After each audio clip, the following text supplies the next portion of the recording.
আসসালামু আলাইকুম।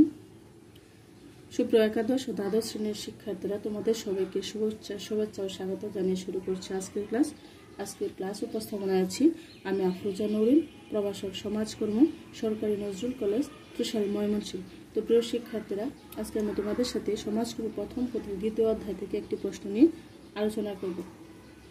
আজকে আমাদের আলোচনার বিষয়বস্তু হচ্ছে বিভারেজ রিপোর্ট 1942।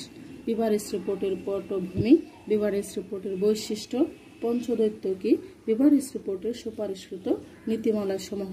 তো প্রিয় শিক্ষার্থীরা, সবার প্রথমে আমরা আলোচনা করব বিভারেজ রিপোর্ট 1942। বিভারেজ রিপোর্ট আধুনিক বিশ্বে সামাজিক নিরাপত্তার মডেল হিসেবে স্বীকৃত। দ্বিতীয় বিশ্বযুদ্ধ ইংল্যান্ডে সামাজিক, অর্থনৈতিক ও রাজনৈতিক অস্থিরতার দিকে ঠেলে দিয়েছিল। আর্থসামাজিক সমস্যা একদিকে যেমন জটিল রূপ ধারণ করেছিল, অন্যদিকে মানুষের নিরাপত্তাহীনতা বেড়ে গিয়েছিল। সমস্যা প্রতিরোধের জন্য যে ব্যবস্থা ছিল তা খুবই নগণ্য। ফলে পরিকল্পিত ও বিজ্ঞানসম্মত সেবামূলক কর্মসূচির প্রয়োজনীয়তা অপরিহার্য হয়ে পড়ে। এই অবস্থায় ইংল্যান্ডের সামাজিক নিরাপত্তা কর্মসূচির উদ্ভাবনী বিভারেজ রিপোর্ট ইতিহাসের অনন্য ঘটনা হিসেবে বিবেচিত। এই বিভারেজ রিপোর্টের সুবাদে ইংল্যান্ড আজ সারা বিশ্বে একটি কল্যাণমূলক রাষ্ট্রের মর্যাদায় প্রতিষ্ঠিত হয়েছে। তারপরে শিক্ষার্থীরা, তারপরে আমরা আলোচনা করব বিভারেজ রিপোর্টের পটভূমি।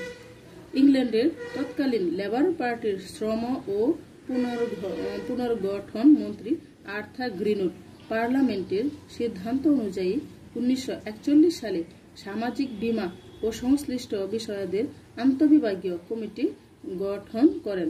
কমিটির সভাপতি নির্বাচিত করা হয় প্রখ্যাত অর্থনীতিবিদ স্যার উইলিয়াম হেনরি বিভারেজকে এবং তারই নাম অনুসারে এই কমিটির নাম রাখা হয় বিভারেজ কমিটি। প্রিয় শিক্ষার্থীরা, আমি বিভারেজ রিপোর্টের পটভূমি সম্পর্কে আরেকটা কথা বলতে চাই। এটা হচ্ছে আন্তঃবিভাগীয় কমিটির অন্যান্য সদস্যদের মধ্যে ছিলেন সরকারি সাহায্য সংস্থা, সামাজিক বীমা, পেনশন, স্বাস্থ্য, অর্থনীতি সংক্রান্ত বিভাগের মোট 11টি বিভাগের প্রতিনিধি বর্গ। উক্ত কমিটি বিভিন্ন শ্রেণীর নাগরিক সমবায় সমিতি, বণিক সমিতি, শিল্পপতি সংঘ, বীমা কোম্পানি, ক্রেতা সমিতি, শ্রমিক ইউনিয়ন, ফেবিয়ান সংঘ প্রভৃতির বক্তব্য পর্যবেক্ষণ ও পর্যালোচনার মাধ্যমে 18 মাস পর 1942 সালের নভেম্বর মাসে এই রিপোর্ট পেশ করেন। ইংল্যান্ডের ইতিহাসে এই রিপোর্টকে বিভারেজ রিপোর্ট নামে অভিহিত করা হয়। বিভারেজ সমাজ কল্যাণের প্রতিবন্ধক 5টি সমস্যাকে পঞ্চদৈত্য হিসেবে আখ্যায়িত করেছেন। তারপরে আছে স্যার উইলিয়াম বিভারেজ সম্পর্কে আরেকটু বলতে হবে।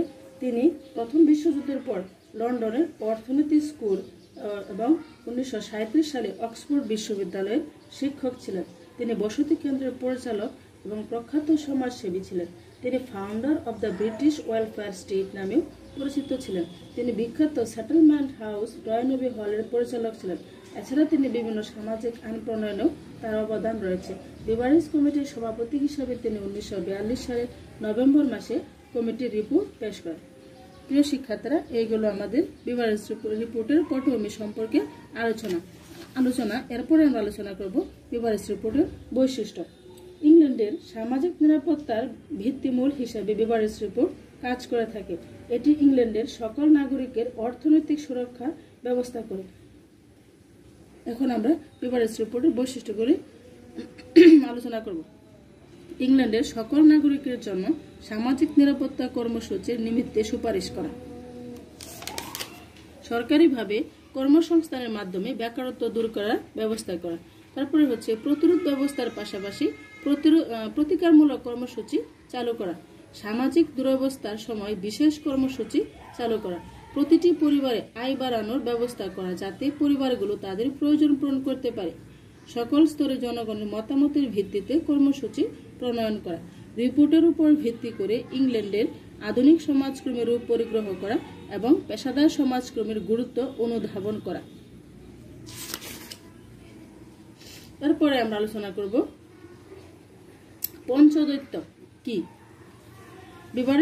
বিবারিস কমিটি রিপোর্টে মানব কল্যাণের পথে প্রতিবন্ধক হিসাবে 5টি বিষয়ের কথা তুলে ধরেছেন। এসব সমস্যাকে তিনি দৈত্যের সাথে তুলনা করেছেন। স্যার উইলিয়াম বিবারিস এগুলিকে পঞ্চদৈত্য বলে আখ্যায়িত করেছেন। এগুলো দুষ্ট চক্রের মতো সমাজে অবস্থান করে। চক্রটিকে চিত্রের সাহায্যে দেখানো যেতে পারে।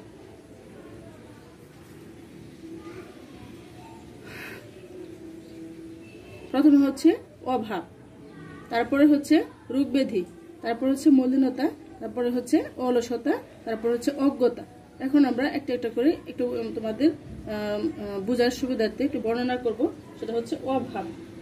আর্থিক দিক থেকে যারা অসচ্ছল, আর্থিক দিক থেকে যারা অসচ্ছল তাদেরকে সাধারণত অভাবগ্রস্ত লোক বলা যায় বা শ্রেণী বলা যায়, এবং যারা তাদের মৌলমানবিক চাহিদা পূরণে ব্যর্থ হয়। তারপরে হচ্ছে রোগব্যাধি, মনোদৈহিক সামাজিক রোগব্যাধি, যা স্বাস্থ্যহীনতা, সামাজিক ভূমিকা পালনে অক্ষমতা সহ বিভিন্ন সমস্যার সৃষ্টি করে।